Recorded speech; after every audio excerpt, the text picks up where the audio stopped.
各位，粵車南下進入第2階段，首批粵車凌晨起嚟香港進入市區。運輸署話，今日出行接近額滿，相信數字會繼續增加。有廣東司機首次行香港路，遇到唔少挑戰。嚟自中山嘅張小姐同2個朋友嚟香港體驗1日自駕遊，車上已經裝好易通行等嘅設備。非常激動啊，非常開心啊！越早去人越少了，我們就迫不及待地去體驗一下。然後我的女司機可能慎重一點，就過個大橋以後，附近的景點去玩一下。經港珠澳大橋，你看一過這邊，它那個海就好清。大約1個鐘抵達香港口岸。司機同乘客全程唔使落車，大約5分鐘就完成入境手續。佢話第一次揸車嚟香港，行程環繞大嶼山，但係嚟到港珠澳大橋1號停車場遇到啲阻滯。先生，請問有冇嘢幫到你啊？先生，冇八達通啊，入唔到點算啊？沒有八達通進不了。最終放棄，決定直接揸去大嶼山。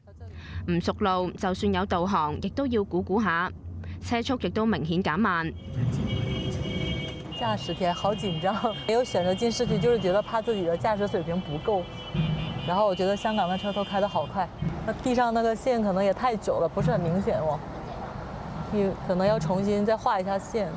用咗大約15分鐘嚟到行程嘅第一站昂坪360，但係原嚟冇泊車位。線上的是說為了迎接粵車南下，搞個一些優惠，免費停車。然後去到現場，可能工作人員也不是很清楚，這個感覺可能還是覺得香港沒有準備好吧，也不影響我的開心體驗。第一批南下入市區嘅粵車掛上 FT 開頭嘅車牌，喺凌晨大約0時43分抵達。抽到工都幾興奮嘅，我全程都慢慢揸。嚟自珠海嘅佢哋話，已經為電動車充滿電。平時搭車個視野得側窗咁樣，但係自己揸車講有前窗睇，好唔同嘅。根據計劃，每日有100架粵車獲准進入本港市區，每次可以逗留最多3日。政府話第一日出發嘅已經近滿額，相信數字會繼續增加。無線電視記者劉慧儀報道。為配合粵車南下政策，中電聯動為運輸署喺大嶼山竹篙灣設立嘅電動車充電站今日啟用。充電站位於竹篙灣澤恩路，採用免觸式入閘，便利左軚嘅粵車。有5個國標同埋4個歐標充電位，每度電3個9港元。營運第1個月有8折優惠，設有多種電子支付方式，包括支付寶、微信支付、八達通同埋信用卡等等。營運嘅第1日就迎嚟粵車南下嘅旅客。運輸及物流局局長陳美寶、運輸署署長李仲恩向佢哋送上禮物。又同旅客一齊參觀充電站內為旅客提供出行資訊等等嘅資訊中心。陳美寶話：粵車南下第1日反應良好，申請預訂嚟香港嘅粵車接近滿額，期望充電站能夠起到示範作用，廣東居民自駕遊帶動香港嘅旅遊同埋經濟發展。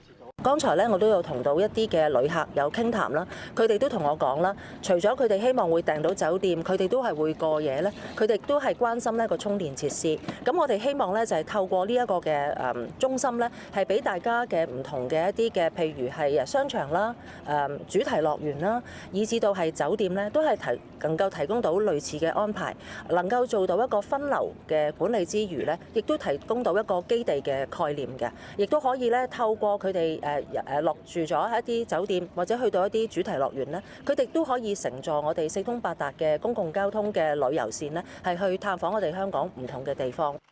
陳美寶又話，運輸署出行易應用程式已經羅列各區泊車同埋充電設施，期望本港嘅充電設施能夠繼續增加。無線電視記者林俊添報道。